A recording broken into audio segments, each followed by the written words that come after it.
What's going on, Paisanos? V here, coming to you guys, well, with another market watch today. Common question of the day. And for those who are already subscribed, you already know the question. Which pod card is the best one, and why? Let me know in the comment section down below. If you're new to the channel, please make sure to hit the subscribe button, like button, comment down below.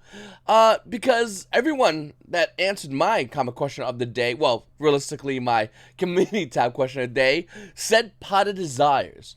And we're going to go over the cards, other pod cards, and then I'll let you know real quickly what I think is the best pod card.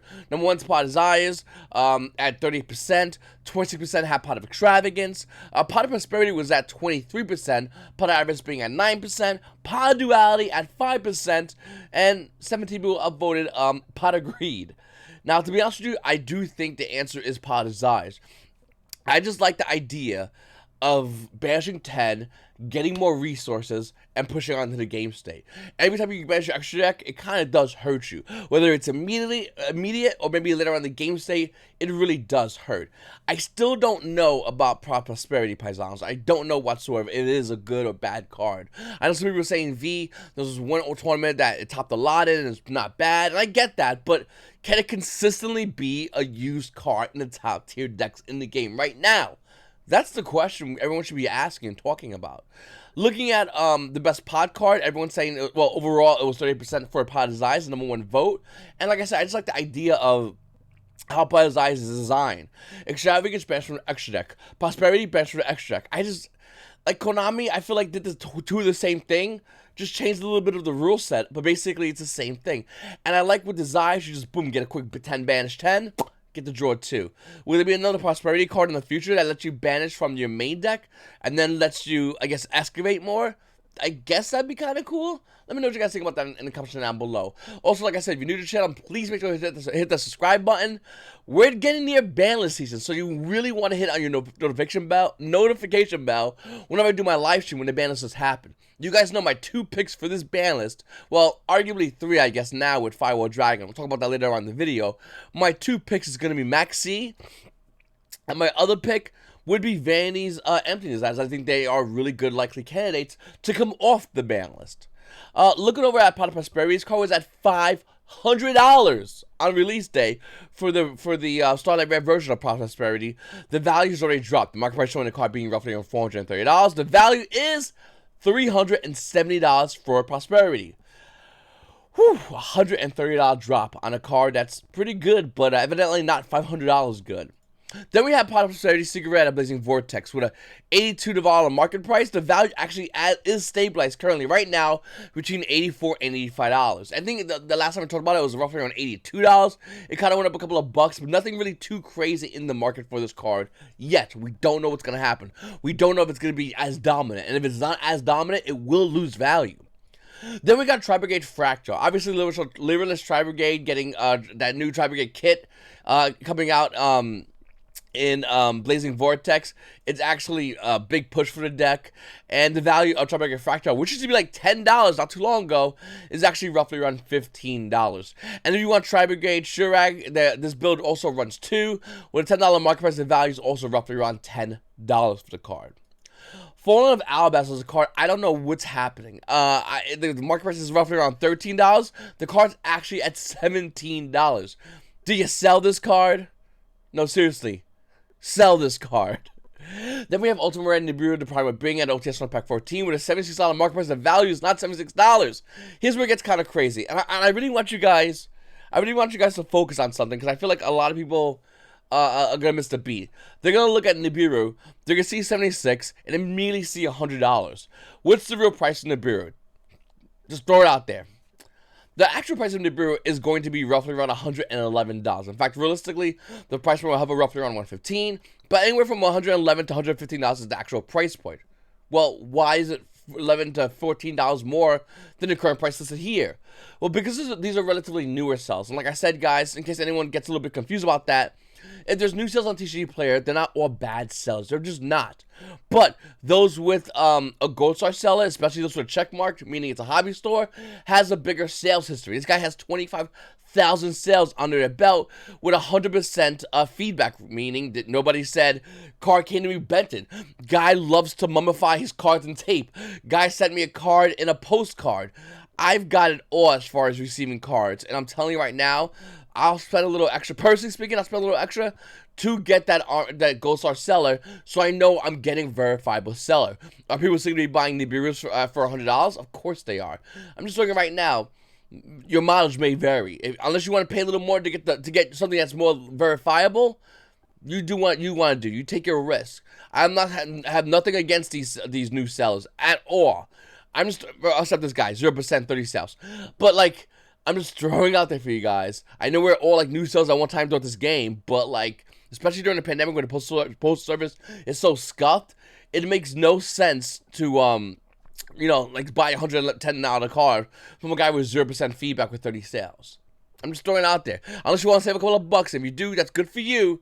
Just letting you know. I see a Gold Star, I usually buy from those people. That's my personal opinion. Then we got Snake Rain for Tactical Evolution, which is going to be getting a reprint, evidently. The card with an $8 market price right now. The unlimited version roughly around $12. First edition version roughly around $14. This is getting a reprint. I don't know. Is it going to be good? You let me know.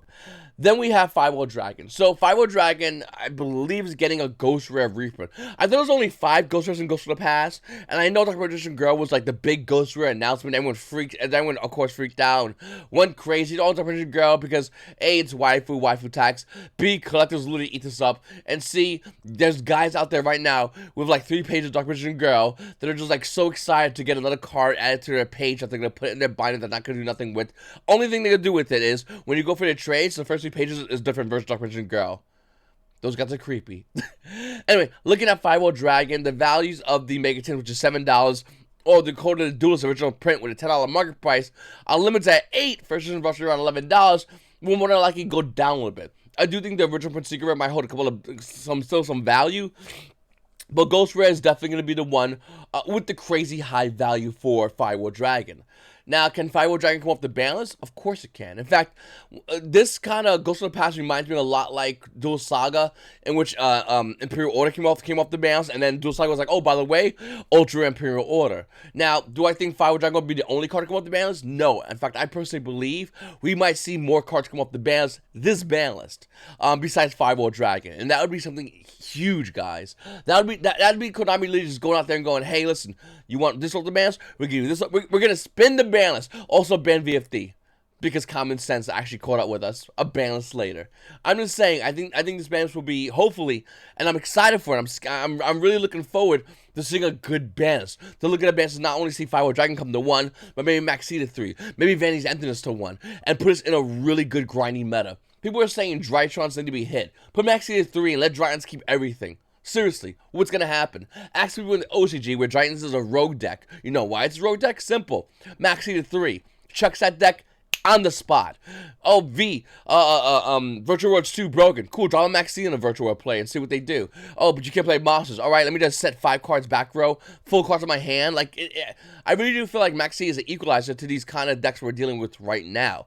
And I feel like a lot of people don't understand that, but maybe I'll do another Max C video one day, but not today. Psychic Pass out of Raging Battle is going up in value.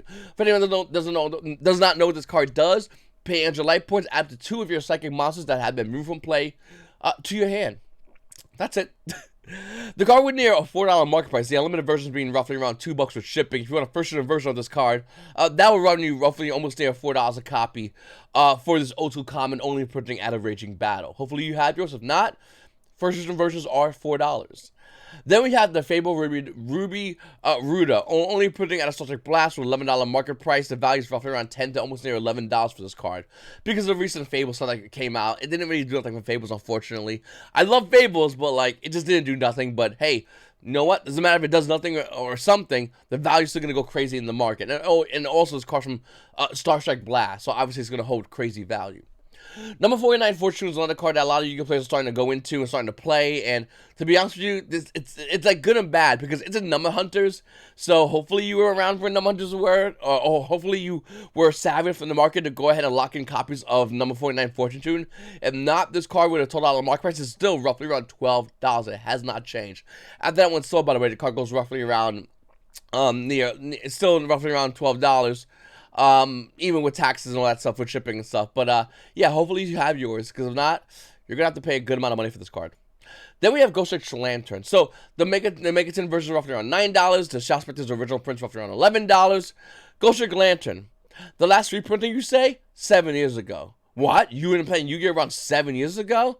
I guess that means you don't open this in Megatons. Or maybe you didn't buy it in the market because, you know, Ghost Tricks really yells out, buy me. What I'm trying to say is, it's been a while since some of these cards have been reprinted, and I believe Konami really needs to up the ratios. Maybe we'll see that happen with Ghost in the Past, with Ghost Trick Lantern. Maybe we'll see that happen with other sets in the future, where we get these old school cards. 7 years? I think this should be doing with Konami, where it's like an old school card, like 5 years, and have a list like populate on like a, I don't know, maybe like make a PDF file or Adobe or whatever kind of internet software thing you have, and then there's this alert like this card's 5 years old, this card's 7 years old, and that's like the last printing, and maybe go, let's reprint that. Like, that would be really good. And there are a ton of cards that need that reprinting. Then we have Shooting Rising Dragon. Yes, it came out in Dark News, almost a super rare, but I'm talking about the Shonen Jump magazine promo. Both of these cards are relatively old, and as time goes on, they're getting older. Original print Shooting Rising Dragon at a Shonen Jump magazine promos with a near $4 more price is still roughly around $4 to $5 for an old Shonen Jump magazine promo. Yep. This card's still being used right now, actually. If you know anyone that's playing for Nobles, or you're playing for Nobles, this is actually a really essential card. And this is something that's been used in the deck. And a lot of players are using it to, well, make VFD, because don't worry about VFD, Konami says. It's all fine, Konami says. You don't need to worry until you lose the VFD and Virtual Worlds all over the place, because they can make one card shut you down. One card that just shut you down. Where's the ban list? Then we have Evil Storm Excited Night. Now, the original printing version of this card at a Legacy of the Valiant with a $5 market price is roughly around $7. I know everyone's excited about Zeus, because Zeus is actually a god card. I get you. But I feel like the minute this meta slowly starts transforming and we see more level 4 monsters start hitting boards, we actually might see Evil Storm Excited Knight make a comeback. This card's a once per train effect card, so meaning you could do it multiple times, just like Zeus, except it destroys, unlike Zeus. I think this card's really good. I think a lot of players underestimate this card, and to be honest with you, I wouldn't be surprised if this card makes its way in extra decks moving forward in the future as a tech choice. If you don't have one, you can easily get one. Original print secret rare. Once again, $9. That's a really big discount from where I think it will go in the future. It's a good investment.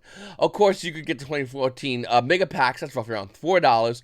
And then if you want the Bowser Legends version, it's $1. But I mean, if the card sees hype, the card goes from like $1 to like $1.75. Then we have Dried Winds coming out of Clash of Rebellions. This card holding $11 market price is roughly around $14 for Dried Winds. Yeah, sell it, I guess. I don't know what to tell you.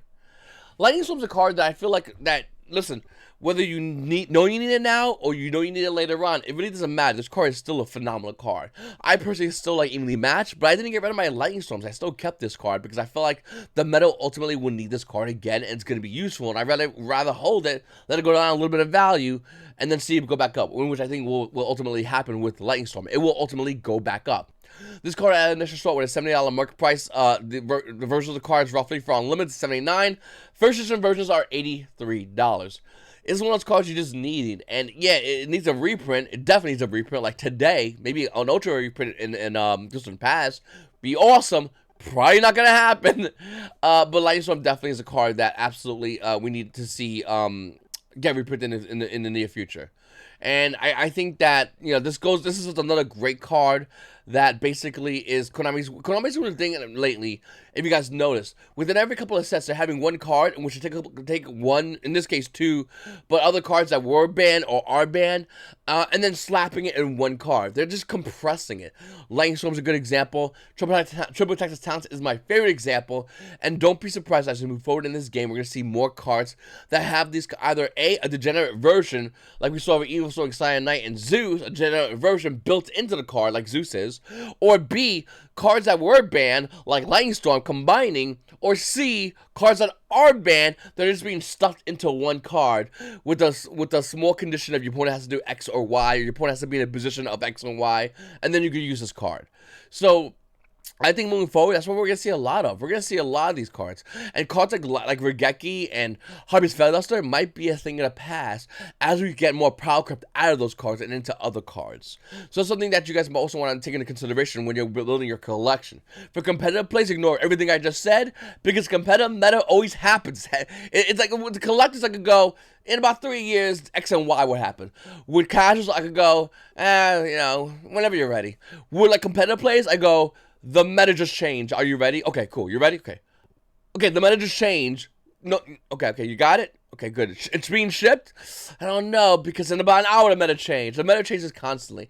And we shift from, like, the best decks in the meta. I personally think Dragons is the best deck in the meta, but we've seen Virtual come out of nowhere and just really put stamp in what they are, the dominant deck in the meta.